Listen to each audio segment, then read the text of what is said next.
Okay, my name is Flavio Parenti and I'm the CEO of Untold Games. Well, Untold Games is on the Maximum booth, which is our publisher, and we're showing Loading Human, which is a virtual reality adventure for virtual reality. Yeah. Well, it's amazing. Now we have an ally, a strong ally that will enable us to create the best game we can think of.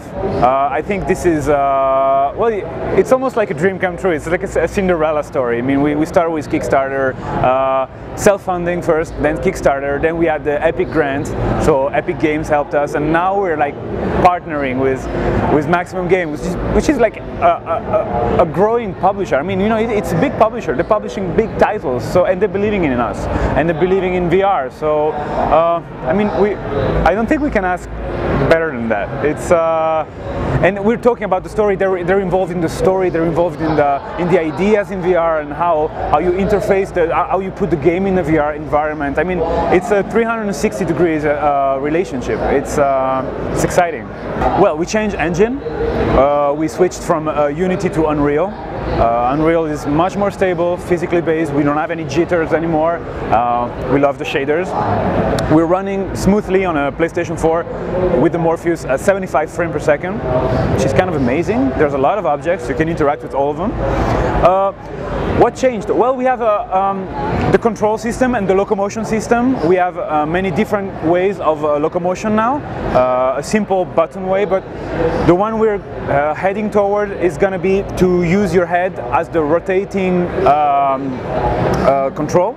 So basically, when you look, you can look around like this, and you're not going to move. You're going to stand still. But as soon as you turn your head a bit more than a certain degree, the body is going to start to rotate, and you stop by looking straight again.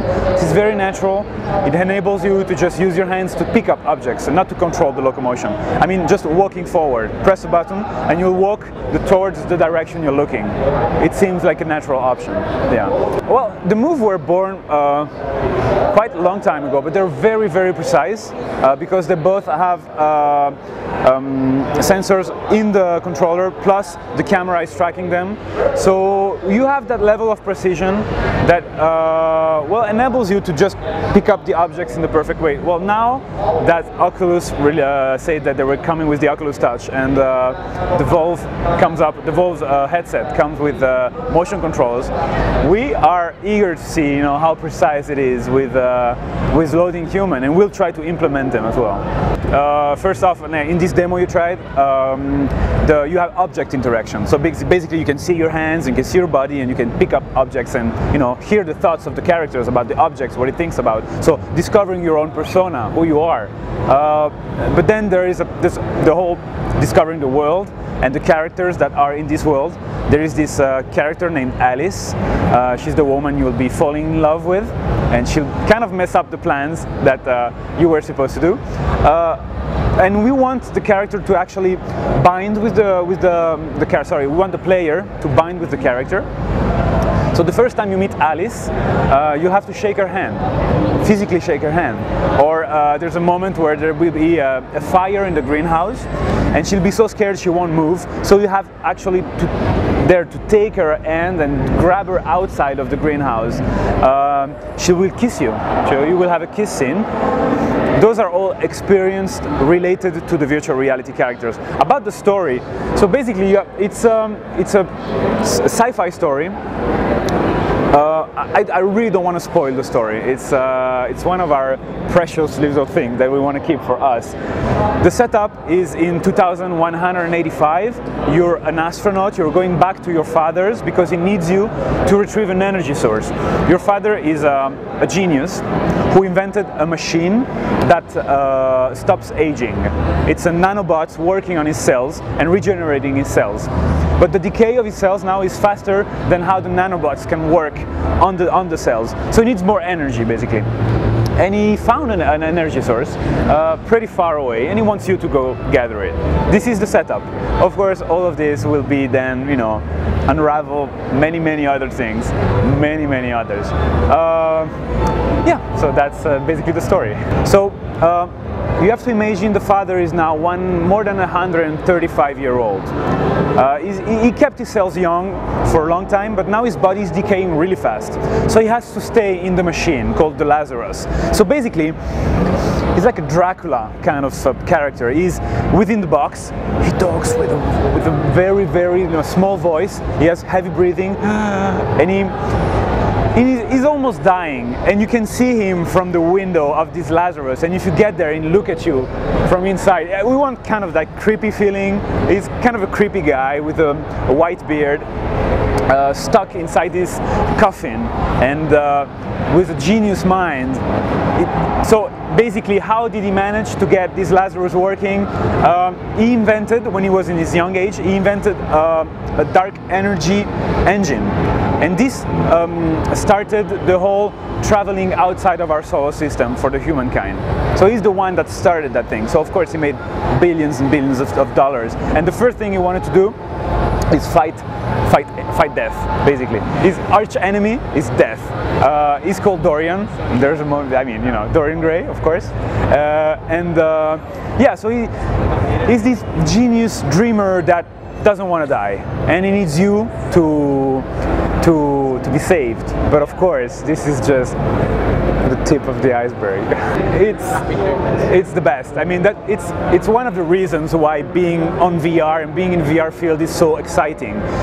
You have so many new inputs coming, and they're always for a better experience. Everyone is working for the best, so every time you have new ideas, you need to integrate them in the best way you can to get that sense of presence. I mean, for us, for me, for Untold, and I think also for Maximum, we're aiming for an emotional impact. And everything that can empower that impact, such as motion controllers or even higher fresh rate. I mean, we're talking about very technical things, but at the end, it's going to be the content. It's going to be, okay, what kind of content works in VR? What is specific to VR? What kind of content is specific to VR? Is the genre still good? Like, is first-person shooter still a genre in VR? Or maybe loading human, I'll give you a gun, and you're in a first-person shooter for 10 seconds, whatever you need to shoot the guy. But then it's not about that anymore. Maybe, we might enter in a new way of thinking video game genre, much more like movies than like technical genres.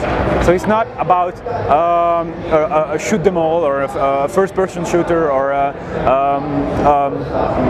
how do you call the Street Fighter beat 'em up, but it's more about, it's a horror movie, it's a horror experience. Within this horror experience, you can beat the monster up or shoot him or just run away and hide and seek. So, I believe we're going towards a narrative-driven experience with all the goods of video games and interactions that comes from the video game experience. So basically merging the movie industry with immersive theater with video games. I think there's a sweet spot between there. Yeah, well, I'd like to think about it like a Monkey Island and Interstellar mashing up in VR and making something like a baby, like an interesting new baby. But yeah, it's I'd say the genre is sci-fi, and then it's an adventure, it's an experience. It's quite hard for us to explain what's Loading Human. It's a first-person experience / adventure in VR, sci-fi. So, and you are in the body of a character. I think the easiest way to explain it is using movie references, such as Strange Days. You play an extra life. This helps too. So it's, yeah, we need new world. We need a new word. New ways of explaining what VR is. It's so interesting. Neologisms. Yeah, we're aiming for a chapter, more than episodic. Each chapter is kind of a full game by its own. I mean, you have the... It's longer than a single episode you would think of others publishers. But yeah, we are aiming for an episodic 3-chapter development. Well, we're trying to be on time with the release of the headsets, both Morpheus, Vive and Oculus. So It's about Q1 2016, around late Q1 2016, but still it's unsure. We need precise dates from the manufacturers.